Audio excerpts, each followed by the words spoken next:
Hello, dear students, and welcome back to K. Gutte's online lecture series. In this video, we are going to talk about a literary theory that is post-colonial criticism. Post-colonial criticism is also called post-colonialism. So we will discuss this theory in this video lecture. So be with me in this video lecture. Post-colonial criticism is developed as a new trend in literary writing in 1990s. Post-colonial studies refer to the writings or the culture of nations, people, cultures that were once colonized by European power. So it is about the people who were once colonized by the European powers, by the Britishers especially. Post-colonial criticism is also referred as the Third World literature, and post-colonial theory discovers the ideologies or work of art by non-European writers as independence.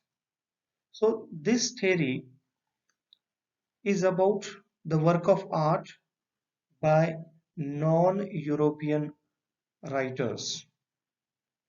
This theory is also called as Commonwealth literature.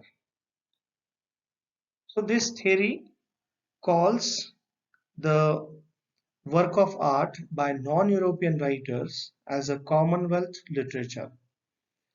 Post-colonial theory or writing or criticism is the text by author. Especially post-colonial critics are concerned with literature produced by colonial powers and works produced by those who are or those who were colonized. So this theory is about the concerns related to literature, how the people were affected when once they were colonized. So it is about the culture, it is about the people, it is about the nation, it is about the writing ones who were colonized by the European powers. The post-colonial theory and criticism is started in the decade of 1960s, and especially in the texts of Frantz Fanon, Aimé Césaire, and Albert Memmi.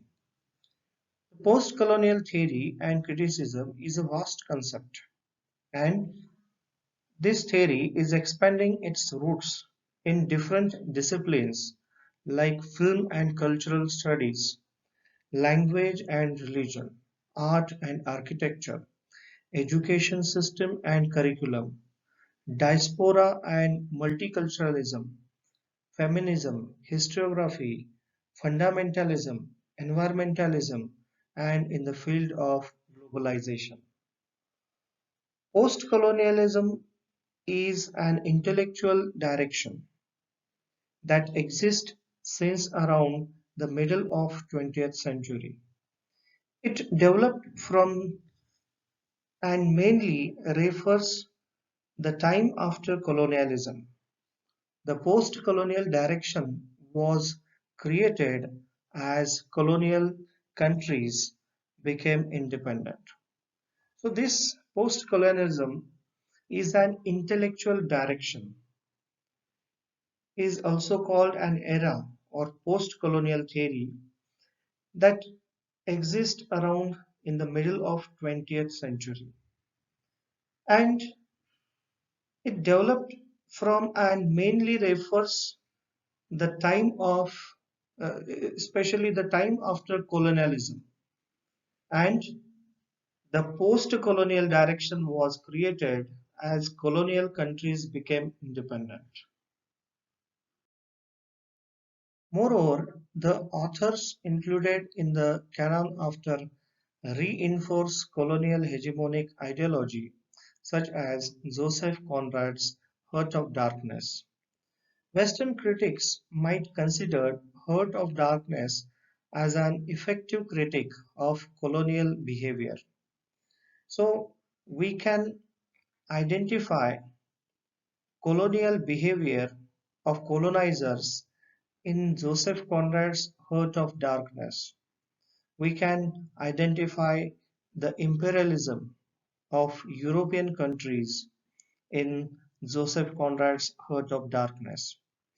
Post-colonial criticism draws attention to issues of cultural difference in literary texts and is one of the several critical approaches.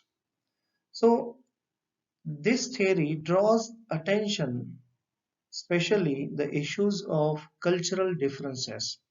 There are cultural differences between colonizer and colonized.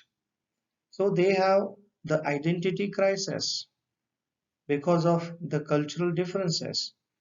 Post-colonialism is a blanket term given to differently positioned approaches to textual analysis. The common assumption among them is that literature, culture, and history all affect each other in significant way. So this is a umbrella term given to differently positioned approaches, the approaches for textual analysis. This theory is for analysis of textual or the textbooks. The common assumptions among them is that literature, culture, and history affect each other in different significant way. So it is important that literature, culture, and history they affect each other according to this theory. According to post-colonial critics, colonialism was the source of suffering and exploitation, and it did not end with the exit of colonizers. It continues to affect culture and literature even today and therefore should be resisted. So post-colonial critics says that colonialism was the source of suffering and it was a source of exploitation and it did not end even after the colonizers left the countries. It continues to affect the people, culture, and literature even today, and therefore it should be resisted. Post-colonial literature and criticism arose during and after the struggle for political independence in the colonies of Asia, Africa, and Latin America. So, this post-colonial literature and criticism arose during and after the struggle of political independence. These people, the people in the colonies of British colonies and European colonies, the people under the colonies, the people who were colonized, they were struggling for their political independence, especially the colonies of Asia, colonies of Africa, and colonies of Latin America. Post-colonial critics believes that they cannot avoid political interpretations in literary studies. This is because criticism and theory must address the real issues in society. So we cannot avoid political interpretations in literary studies, and that we have to address the real issues in the society. That text, that literature has to address the real issues in the society. And the objectives of post-colonial criticism are to reconsider the history of colonialism from the viewpoint of colonized, to show economic, political, and cultural impact of colonialism on both colonizers and colonized people. They analyze the process of decolonization and to explore modes of domination and to show political and cultural identities. So the objective of post-colonial criticism is to reconsider the history of colonialism. That we have to reconsider the history of colonialism, how it was evolved, and it has to be reconsidered from the viewpoint of colonized, from the viewpoint of the European countries, to show economic, political, and cultural impact of colonialism on both the European countries or colonizers and colonized people like the people of Asia, Africa, and Latin America. They analyze the process of decolonization to explore modes of domination and to show political and cultural identities.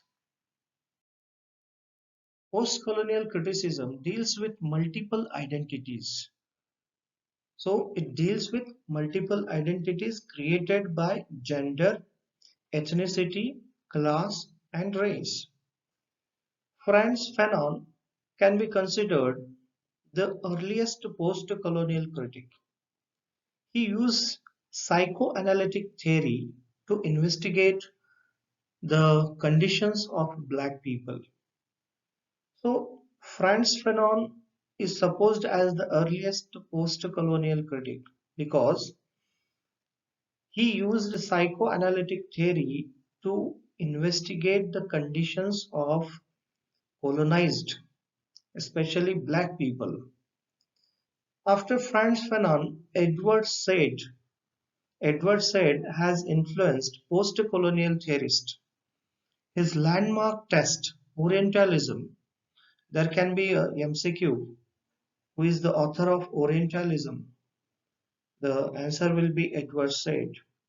Edward Said has influenced post-colonial theorists. His landmark test, Orientalism, established post-colonialism as a field of socio-cultural inquiry. Orientalism seeks to study the post-colonial text in former colonies and in context of European imperialism. He has defined Orientalism as a Western style for dominating, restructuring, having authority over the Orient. Edward Said explained the Western construction of Orient with West being seen as a self and East as other. East is seen as other and West being seen as self. He critiqued the European projection of negative values on non-European world. So Orientalism is about the socio-cultural inquiry. Orientalism is about post-colonial text in former colonies in context of European imperialism. And Edward Said has defined Orientalism as Western style for dominating, restructuring, having authority over Orient, having authority over the colonized, having authority over the Asian people or black people. And Edward Said has also explained that the Orient as a that it is supposed as best can be seen as self. According to these Orientalism, according to these uh, colonizers, West can be seen as a self and East can be seen as other, not our, but other. And he critiqued the European projection of negative values on non-European world. Homi Bhabha is another important figure in post-colonial theory. He proposed three important concepts. What are these concepts? Number one, unhomeliness. Unhomeliness is the feeling of homelessness that produces duality in the mind of colonized person for both the parental and foreign culture. So Homi Bhabha says that the people who are being colonized, they have the feeling of duality in their mind because they feel that they are homeless, they are not having their own home because they have the feeling of unhomeliness. Because of both, they are homeless due to parental and foreign culture because they have two different kind of culture, that is parental culture and foreign culture. That's why they cannot identify with one culture and one place. That's why they have the feeling of unhomeliness or the feeling of homelessness that produces the duality in the mind of colonized person. And second is mimicry, that is a double-edged concept wherein colonized imitates the colonizer's attitudes and undermine his own culture, but also the colonizer's authority over him. So, who is imitating? Who is doing mimicry? That colonized peoples are, these are imitating the culture, the attitude of colonizers because they think that their own culture is not good, but colonizers' attitude and culture is better than their own, and that they think that they have the authority. Colonizers have authority over them, and that's why they imitate the culture and attitude of the colonizers, and they think that their own culture is uh, just like a not good thing. And third is hybridity. Hybridity is uncertain nature of meeting of two cultures. The meeting creates a new culture that influences both culture. So they have the kind of hybridity in their culture because they don't know that when the two cultures are coming together, there will be a different kind of a culture that will be hybrid culture because that there is a meeting of two cultures and that meeting creates a new culture, that meeting creates a hybrid culture that influences both cultures, that influences the culture of the colonizer and colonized. Gayatri Spivak is also an important post-colonial theorist. Her main concerns are the politics of the academy and of neo-imperial powers like America, the marginalized voice of minority groups, the domination of Western literacy conventions and theory over those of non-Western literature. So Gayatri Spivak is a post-colonial theorist. She studies the neo-imperial powers like America, the politics of America, and she also studies the marginalized voice of minority groups, and she studies the domination of the Western literacy conventions and theory over those of non-Western literature. Other than these post-colonial critics, other important post-colonial critics are including Bill Ashcroft, Gareth Griffiths, Helen Tiffin, Ejaz Ahmed, Gauri Vishwanathan, and Meenakshi Mukherjee. What post-colonial critics do? Post-colonial critics reject the claims of universalism made on behalf of colonial Western literature.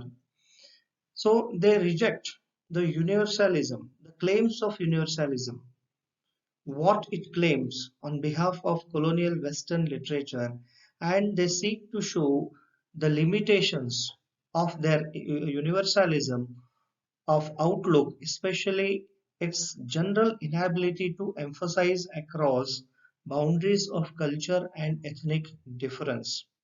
So, this claim of universalism cannot be made on colonial Western literature, and there is an inability to emphasize across the boundaries of culture and ethnic difference.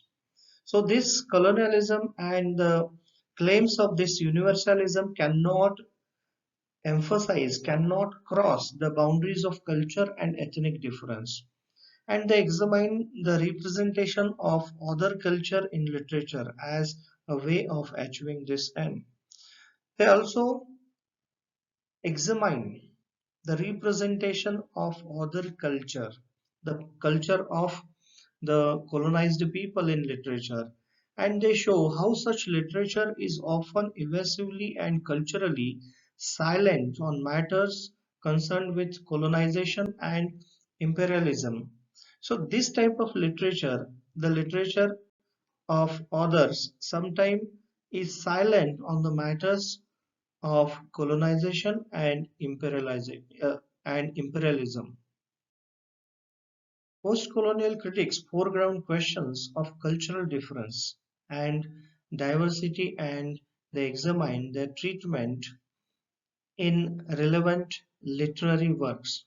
So they try to foreground questions about cultural difference and diversity, and they examine the treatment of the colonizers towards the colonized. They celebrate the hybridity and cultural polyvalency. Post-colonial critics celebrate the hybridity that is made up of the combination of two cultures and cultural polyvalency, different type of cultures, that is cultural polyvalency, that is the situation whereby individuals and groups belong simultaneously to more than one culture.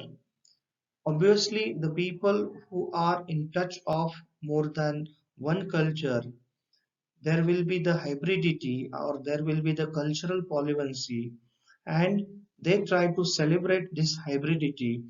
The post-colonial critics try to celebrate hybridity and cultural polyvalency. They develop a perspective not just applicable to the post-colonial literature, whereby states of marginality, plurality, and otherness are seen as a source of energy and potential change.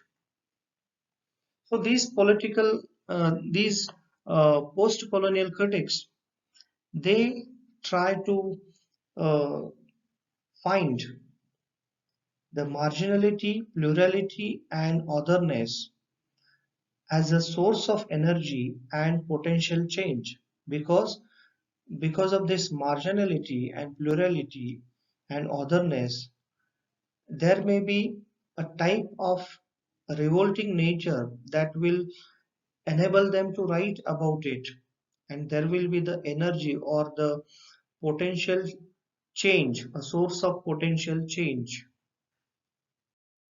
Post-colonial critics study how does literary text explicitly or allegorically represent various aspects of colonized or colonial oppression. What does the text reveal about the problems of post-colonial identity, including the relationship between personal and cultural identity and such issues as double conscious and hybridity? What does the text reveal about the political and or psychology of anti-colonialist resistance? What does the text reveal about the operations of cultural difference, the way in which race, religion, class, gender, sexual orientation, cultural beliefs, and customs combine to form individual identity in shaping our perceptions of ourselves, others, and the world in which we live? How does the text respond to or comment upon the characters, themes, or assumptions of colonized work? Assumptions and general methods of post-colonial criticism. Post-colonial criticism draws its attention to the issues like cultural differences in literary text. So this post-colonial criticism draws its attention towards the cultural differences in literary text. It also focuses upon the issues like self-identity, issues of gender, class, and lesbian or gay.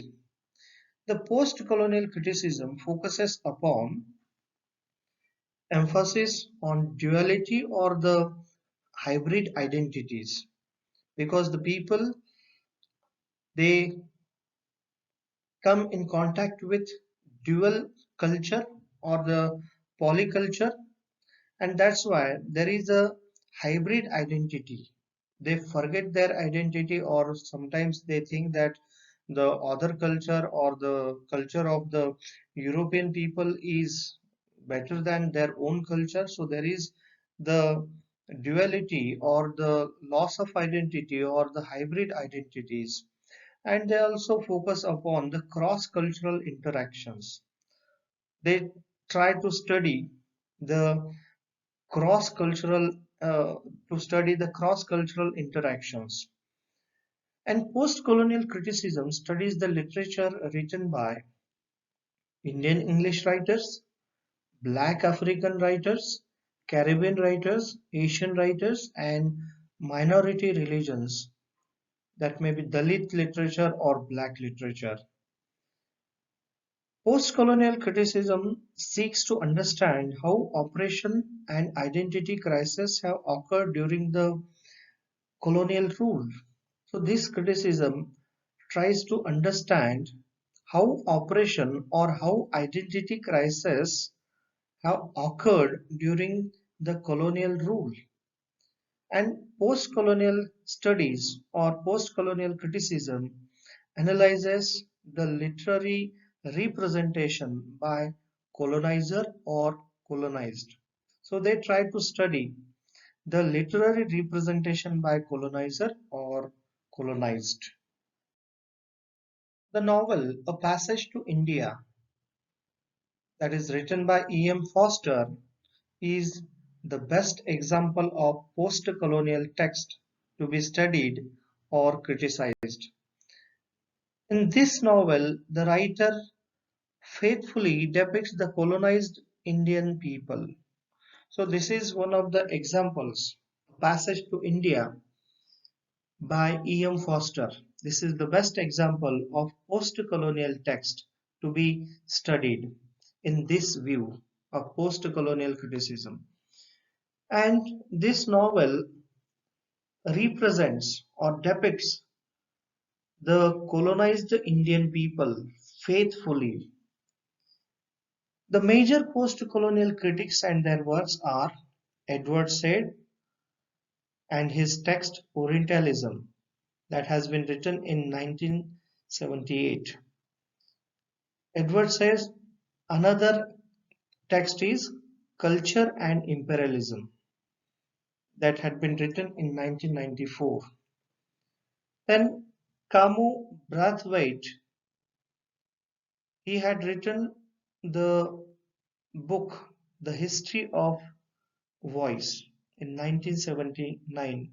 Then Gayatri Spivak, her book is In Other Worlds, Essays in Cultural Politics in 1987. Dominic La Capra, the book of Dominic is The Bounds of Race, Perspectives on Hegemony and Resistance in 1991. And the book of Homi Bhabha, the text of Homi Bhabha, the name of the text or the title of the text is The Location of Culture, that had been written in 1994. So these are the examples of post-colonial critics and their works. Remember these books and the author of this book, because these book and the authors can be asked in multiple choice question. For example, the location of culture is written by dash dash. Your answer will be Homi Bhabha. So remember these MCQ questions, or try to identify some more questions through this video lecture. Thank you for watching this video lecture, and you can comment in the comment box for your questions and for your queries. Thank you.